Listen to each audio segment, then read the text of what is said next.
Cake খেতে ইচ্ছে করছে অথবা বাচ্চারা কেক খাওয়ার জন্য বায়না করছে, কিন্তু কেক বেক করার মতন সময় নেই, তাহলে এই রেসিপিটা আপনার জন্য।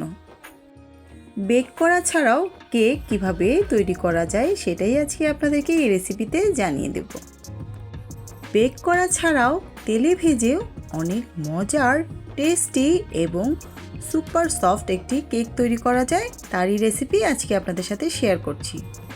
আমি একটি মিক্সিং বলে 1.5 কাপের মতন আটা নিয়ে নিয়েছি। আপনারা চাইলে ময়দা ইউজ করতে পারেন, তবে আটা দিয়েও খুব সফট ময়েস্ট একটি কেক আপনারা তৈরি করতে পারবেন। তো আমি এখানে 1.5 কাপের মতন আটা নিয়ে নিয়েছি। আমি এই আটার সাথে 1/2 কাপের মতন চিনি অ্যাড করব। আজকে আমি যে কেকটি তৈরি করছি এতে আমরা ঘরে থাকা উপকরণ দিয়েই খুব মজার এবং সফট একটি কেক তৈরি করতে পারবো। তো আমি এখানে 1/2 কাপের মতন চিনি অ্যাড করলাম। মিষ্টিটা আপনাদের প্রয়োজন অনুযায়ী বাড়িয়ে বা কমিয়ে নেবেন। এর সাথে আমি অ্যাড করছি একটি ডিম,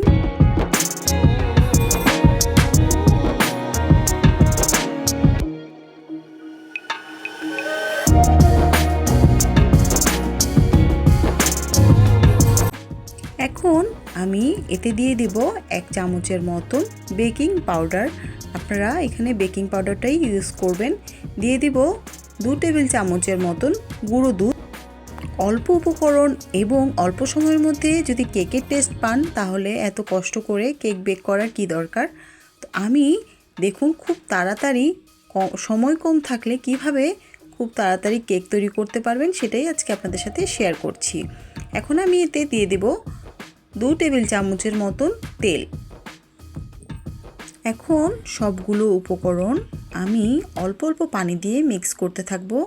এই ব্যাটারটা ঘনত্বটা খুব বেশি পাতলাও হবে না, আবার অনেক বেশি ঘনও হবে না। আমি আপনাদেরকে এর টেক্সচারটা দেখিয়ে দিচ্ছি। আমি একবারে পানিটা মিক্স করছি না, অল্প অল্প করে পানি মিক্স করছি এবং ব্যাটারটাকে খুব ভালো করে মিশিয়ে নিচ্ছি। এই কেকটা তৈরি করতে আমার 7 থেকে 10 মিনিটের মতন সময় লেগেছে।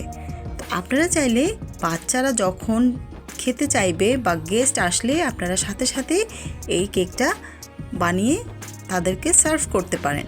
এখন আমি অল্প অল্প করে পানি অ্যাড করে এই ঘনত্বের একটি টেক্সচার তৈরি করেছি। আপনারা দেখতেই পাচ্ছেন এটা অনেক বেশি নরমও নয় এবং অনেক বেশি শক্তও নয়। এটা হচ্ছে আমার কেকের পারফেক্ট টেক্সচার। এই ব্যাটারটা তৈরি করার সাথে সাথেই আমি এটাকে ভাজার জন্য চলে যাব, এটাকে রেস্টে রাখবো না। তো এখন আমি খুব ভালো করে মিক্স করে নিলাম যেন কোনো দলা না থাকে। এখন আমি চলে যাচ্ছি ভাজার জন্য। তেলটাকে পর্যাপ্ত গরম করে এভাবে আমি চামচে করে ছোট ছোট বল আকারে আমি ব্যাটারটাকে তেলের মধ্যে ছেড়ে দিচ্ছি এবং উপর থেকে একটু তেল দিয়ে দিলে এটা নিজে নিজেই ফুলে উঠবে।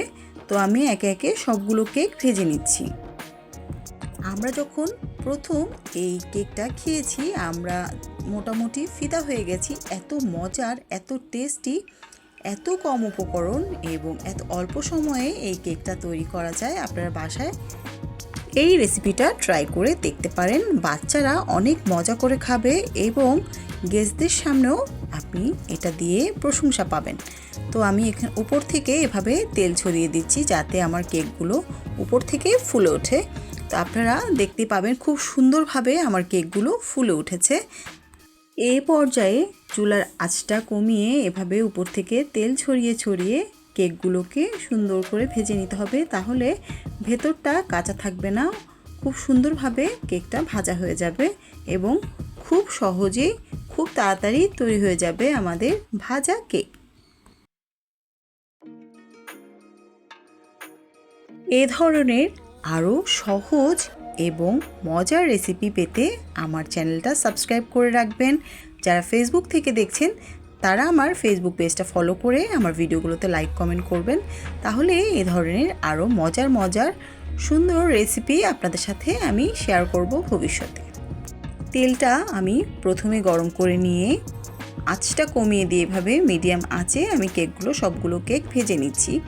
তো আমার আজকের রেসিপিটি আপনাদের কাছে কেমন লাগলো আশা করছি জানাবেন। সবাই অনেক বেশি ভালো থাকবেন, সুস্থ থাকবেন, আমার জন্য দোয়া করবেন। আর এই ধরনের নতুন নতুন এবং সিম্পল রেসিপি পেতে আমার চ্যানেলটা সাবস্ক্রাইব করে রাখবেন। আমার আজকের রেসিপি এই পর্যন্তই। নতুন কোনো রেসিপি নিয়ে আবার আপনাদের সামনে চলে আসবো। সবাই সেই পর্যন্ত ভালো থাকবেন, সুস্থ থাকবেন। আল্লাহ হাফেজ।